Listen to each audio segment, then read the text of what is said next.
Stipler Gaon says the following.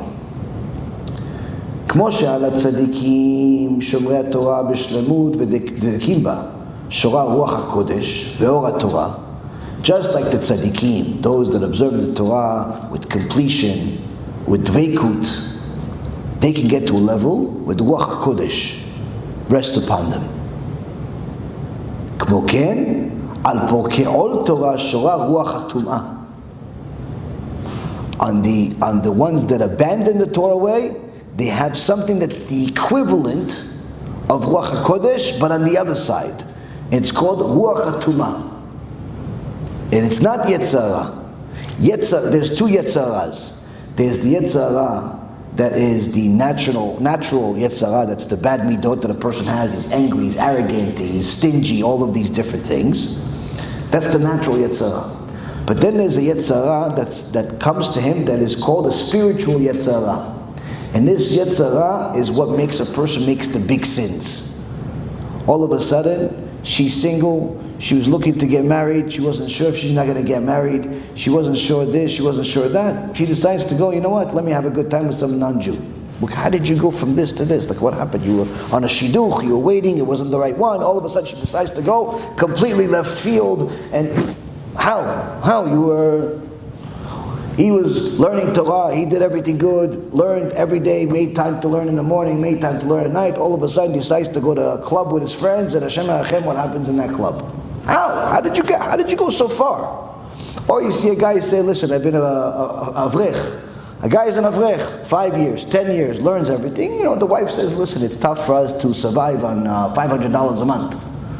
Why don't you go get some, a job and make some money? So he says to the Rosh Kollel, I'm sorry, I can't be an avrech anymore. I have to go work. My wife needs more money, needs more help. So he leaves the kollel. Now you would think, okay, but at least he learned Torah for the last 20, 30 years.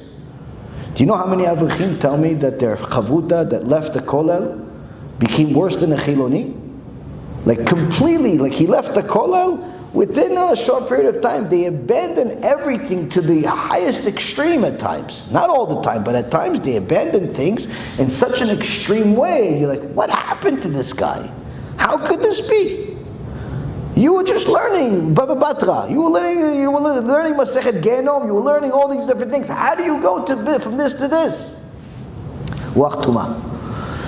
Ruach HaTumah starts, Rabotai, with a single act. A person allows himself to make a certain sin, and only requires a certain sin. He makes a certain sin. He wastes seed. He's promiscuous. He doesn't watch his eyes in a certain way. He connects himself to wicked people. He does certain things. It doesn't have to be a big thing. Ruach HaTumah falls on him. And that Ruach HaTumah, Hashem Yishmor v'Yatzil, it's the equivalent of Ruach HaKodesh. How many of you would you like to have Ruach HaKodesh? Who wouldn't? Who wouldn't want to have Ruach HaKodesh? All of us hear stories about somebody that has Ruach HaKodesh. Oh, he had Ruach HaKodesh, that's how he knew. He had Ruach HaKodesh. I want to have Ruach HaKodesh. I thought I had Ruach HaKodesh, but then I realized I was dreaming about something. You know, everybody wants Ruach HaKodesh. How many people think they have Ruach HaTumah? No, of course not me. Are you sure? Not you? Are you sure? What happened on the way to the thing? You didn't go to the Knesset, instead you went to somewhere else. That's Ruach HaTumah. Ruach HaTumah is very dangerous. He says this, and in essence what ends up happening is that this Ruach HaTumah brings the person to start believing and publicizing all of the shtuyot ve'evedim, all of those false beliefs. All of a sudden, he was doing great. He was helping the rabbi. He was publicizing Torah. He's been a teacher for 20, 30 years. All of a sudden, he starts teaching heresy. What happened? 20 years you were good. 30 years you were good. All of a sudden, he's teaching that he is God. He's teaching he's Mashiach. He's teaching God needs you. He's teaching idolatry. He's teaching. How did you go? Ruach HaTumah. Ruach HaTumah. He did something wrong, it went out of control. And he kept doing it, and the Ruach HaTumah grows just like Ruach HaKodesh has levels. So now this Ruach HaTumah, he said, he brings Rabbi Israel Misalant. You know, the Stipler Gaon was one of the Talmidim of the Yeshivat Navardok. The Sabbath Navardok one time heard that somebody was complaining about the stipler when he was still a young man. He said, "Oh, it's Elul right now, and this Yaakov is not coming to the Musar Shurim. Every day they have Musar Shmuz. He's not coming." The Sabbamin of Valduk says, no, him, you don't have to worry about him. He's at a level already, he learns Musar from the Gemara. Everybody learns Gemara, but he's already at a level where he can actually learn Musar from the Gemara. There's a lot of people learn Gemara, but they have no idea what Musar is. He's already at a level where he's learning Musar from the Gemara. You don't have to worry about him. He's going to be one of the Gedolei Ador. And that's what happened. So the Stipler Gaon, he brings Rabbi Yisrael Misalant, which was the teacher of the Sabbamin of Valduk. And he says that he talks about this Ruach HaTumah, this natural one, the spiritual one, the two different ones. One is the gets a person to just have bad midot and just do wrong things, but leads him to do really a big wrong thing, to the point where the Ruach HaTumah can make a person disgusted from mitzvot. Absolutely disgusted from mitzvot. To confuse him to such a point where he will do things that he used to like, now he despises them. And the things that are his passion, that he was most passionate about, become simply unbearable to him. And he says that I'm not talking about those people that grew up secular and their parents gave them education among the goyim. I'm talking about people that in their beginnings, they got the chinuch of the Birket or the Torah and Munah, and afterwards they abandoned the Torah, Rahmana litzlan, and little by little this Ruach HaTumah went upon them. This also explains where sometimes people get disappointed, to say the least, when they see somebody that was good. It could be a celebrity, a singer, it could be a rabbi, whatever it is, and all of a sudden the guy goes off the derech. All of a sudden he goes completely off. He started off good, and all of a sudden the guy goes completely off. Completely like, you have no idea what happened to this guy. This is what happened. This is what it is. They made one act that allowed this Ruach HaTumah to go on them, and they let it go out of control. They allowed it to continue growing. It's a cancer. But cancer that unfortunately does not have any limits. So now, what does this have to do with all of us yet? Some of us can say, oh yeah, you know what, maybe sometimes I have it, sometimes somebody I know has it, different people connect to it. But let's see. The Midrash Rabbah in Parashat Re'eh, Siman Dalet, HaKadosh Baruch Hu says to us that, He gives us the bracha and the klala. But what does it mean, bracha and klala? Hashem says, if you keep the Torah and its commandments, then I'll keep you. I'll protect you. What are you protecting us from? You can say, protecting us from a bad life, protecting us from a gehenom, protecting us from all these different things. No, the Midrash says something else. HaKadosh Baruch Hu says, look, there's not even 1/24 of a se'ah. A se'ah is you need 40 se'ah for a mikveh.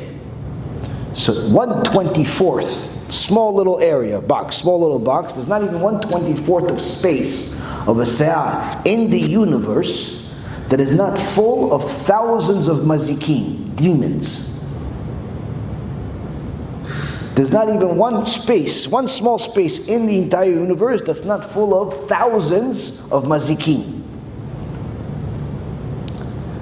Those mazikin, the Midrash says, have to cover their eyes, their face. Why? If they look at somebody, it harms them. So long as you keep the Torah, I keep their faces blindfolded. They can't look at you. The second a person abandons the Torah, okay, you peek at him, you peek at him, you peek at him, you peek at him, and that's it. He doesn't have to do anything. He doesn't have to punish a person. He doesn't have to cause him to, automatically, one of those mazikin is given the permission to look at a person, Shem Yishmo, something happens. All of a sudden he has a little growth. All of a sudden loses this. All of a sudden there's a problem here, problem there. Where is that? Less protection. Less protection. The second there's less protection, That's where the damage comes in. Istarta panecha iti nival, David HaMelech says. The second you hit your face, HaKadosh Baruch Hu, I got scared. Why? Because the second HaKadosh Baruch Hu lowers the protection, there's something else that's there. There's no such thing as like a vacuum. There's nothing. There's something there. There's always something there. And he tells you over here, there's not only something there. If we were really allowed to see what's really next to us at all times, we would simply die from fear. And there's not even one small ounce of space in the entire universe that doesn't have these things. Why? Because they're created. So then the Tosefta in Masechet Avodah Zarah, in the section 1, in the first chapter, section 3, Rabbi Lazar ben Rabbi Yossi Aglili says the following: if you see a tzaddik that's going on the way, and you want to go on the way, you want to go on a journey, you want to go to America, chas v'shalom, you want to go to, you want to go to Eilat, to go do to help people do tshuva, you want to go to Tel Aviv, Hashem Yishmo, you want to do all types of different things in the world, you want to go on the way, right? Okay, beseder. Before you go, find out if there's a tzaddik that's going too. Why? If a tzaddik is also going, you can wait up to 3 days just to go on the same time as him. Not that you're going like you'd be best friends with him. In those days they travel by ship. A ship has a lot of people, it's hundreds of people. Delay your trip up to 3 days, or expedite it 3 days, meaning go 3 days early, just to be on the same ship as this tzaddik. Not that you know him, or you ask him for a blessing, or even knows who you are. Just to be in the same vicinity as him. The same goes where if a Rasha is going, delay your trip or expedite your trip 3 days, just not to be on the same ship as him. Not to be on the same train as him. Now this is a little problematic today, because that means that you're going to have to fly everywhere by yourself. You have to have your own Boeing 767 or something by yourself to go everywhere, because the world unfortunately is not full of Torah scholars. But the reality is why? Why is this the case? Why do I have to be concerned about being on the same boat or plane or train or bus as a tzaddik, and not on the same boat, plane or train as a Rasha? Why? So the Tosefta says, because the tzaddik is accompanied by angels. Those angels give protection to everything that's next to him. The Rasha is accompanied by those same demons we just talked about. He's accompanied by them. And you say, yeah, but they're looking at him. They're damaging him. No, it's not just him. It's whatever's next to him. Oy la Rasha v'oy l'shcheno. Woe to the Rasha, woe to his neighbor. So now, you have to identify the Rasha. Most people think of a Rasha as somebody that is hurting other people. He steals from people, he beats them up, he does things like that. That's what people think. They're right, but not completely right. Why? Because just being bad against one person or other people doesn't necessarily, it's not the only thing. There are many people that are bad against Hashem.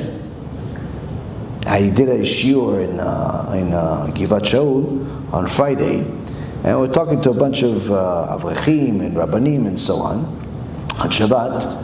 And somewhere in the middle of the shiur, 3/4 into the shiur, somebody from a different keilah comes in, he's listening to the shiur, and all of a sudden he says, yeah, but Rabbi, show me one person that's as good as me and how I treat people.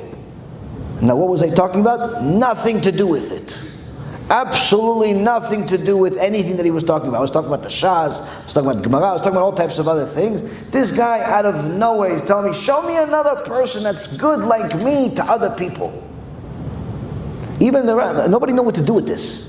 So, Baruch Hashem, I have a little bit of experience. I told him, listen, it's good that you're good with other people, but it's not necessarily as significant as being good with Hashem. That's why. Being good with other people is not the most important thing. I said, well, listen, if you're not nice to a person, maybe Hashem's going to send you to one of the chambers in Gehenom for a week, for a month, for a day. But if you're Mechalel Shabbat, you go into the 7th chamber, you're never coming out. So there's a little bit of a difference between the two. One's between a friend, one's between Hashem. Let's not put the same, they're not in the same caliber. So Baruch Hashem, he understood and he paid attention for the rest of the shiur. But the thing is though, is that sometimes we think, wait, if I'm not nice to other people, or he's not nice to other people, that means he's a bad guy. Why? Why is that the natural inclination of most people? Because most people want people to be nice to them. So they relate to those things. They say, if he's bad to people, he must be a bad person. And that's the evil person. Why? Because I don't want what he's doing to other people to be done to me. Yeah, but what about the fact of all the evil that he's doing to his creator?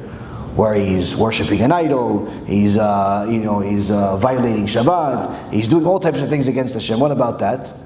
Most people don't think of that. Why? Because they don't connect to those things. So first and foremost, we have to understand that the wicked people, the evil people, they have not just one address. They have multiple addresses.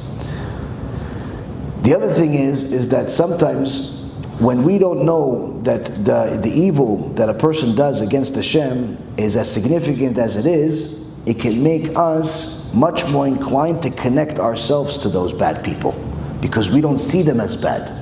One of the examples we have in the Torah is in the book of Kings and also in the book of Chronicles. There was a city called Tarshish, and Tarshish had a road leading to another place called Etzion Gaver. Etzion Gaver is the beaches of Eilat today. Etzion Gaver.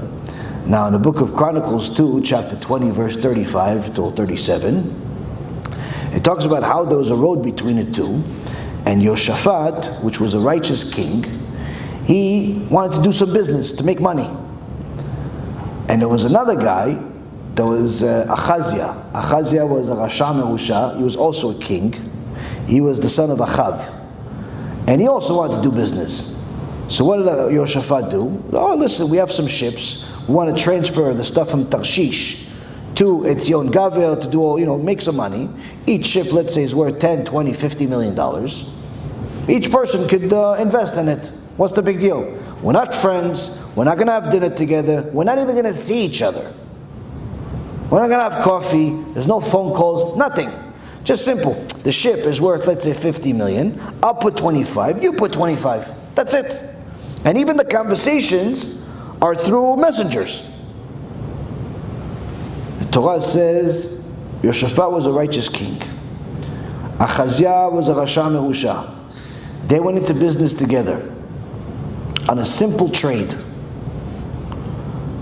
HaKadosh Baruch Hu sent a message. The ships broke down at Etzion Gaver. They completely broke. The merchandise is all over the place. HaKadosh Baruch Hu sent the prophet Eliezer ben Dodavahu. And he told Yoshaphat that because he partnered with the Rasha Achaziah, he lost money. So now Yoshaphat is saying, okay, you know what? Let me at least let me get get out of this situation. I don't want to deal with all this. Achaziah, on the other hand, also got the message that this is the reason why the money is lost. So he knows that Yoshaphat doesn't want to do business with him anymore. So he sends Yoshaphat a message. He says, listen, you know what? I understand. You don't want to do business with me anymore. That's why it happened. Fine. I have some servants. I have some slaves. Let me go send them to the ship. So at least pick up the stuff. So I could, you get your money back. I'm not going to charge you anything for it. Yoshaphat says, no, not even that. Why? Once I got the message that it's the fact that I can't even be connected to you in any way, that's it. Let the whole thing be lost for all I care. Why? It's already din shamayim. Meaning that the second that you open even a small, tiny opening to a wicked person to enter your life, you're also allowing all of those demons and all of that Ruach HaTumah and all of that other garbage to come along with it. So now, this is something that many people don't pay attention to, especially when it comes to money, especially when it comes to business. Because most people figure, I need to make a living, I have bills, I have rent, I have mortgage, I have food to eat, I have kids to feed, I have all types of things to do. So they figure, I'm going to do what I got to do to make a living. And little do they know that sometimes because of the way that you're making a living is the reason of why you have many of the problems that you do. Meaning it's not that you have a certain profession that is the reason why you're not making a lot of money. Because there are plenty of people that are in a dog food business. Who would have thought 50 years ago that dog food would become a multi-billion-dollar business? There are many people in the Q-tips business. Q-tips. Who would have thought that there are billions of dollars to be made in Q-tips? There are many people in all types of plastic wrappers business. Who would have thought there are billions of dollars to be made in plastic wrappers for all types of products? But then there are people that could be in a real estate business, in all types of fancy schmancy types of businesses that are known to make a lot of money. They could be lawyers, they could be doctors, but they're also peddlers because they don't have money to pay the rent. Why? Because sometimes a person can bring that Ruach HaTumah on himself, and not even from his own actions that he is going against Hashem, simply from partnerships that he's involved in.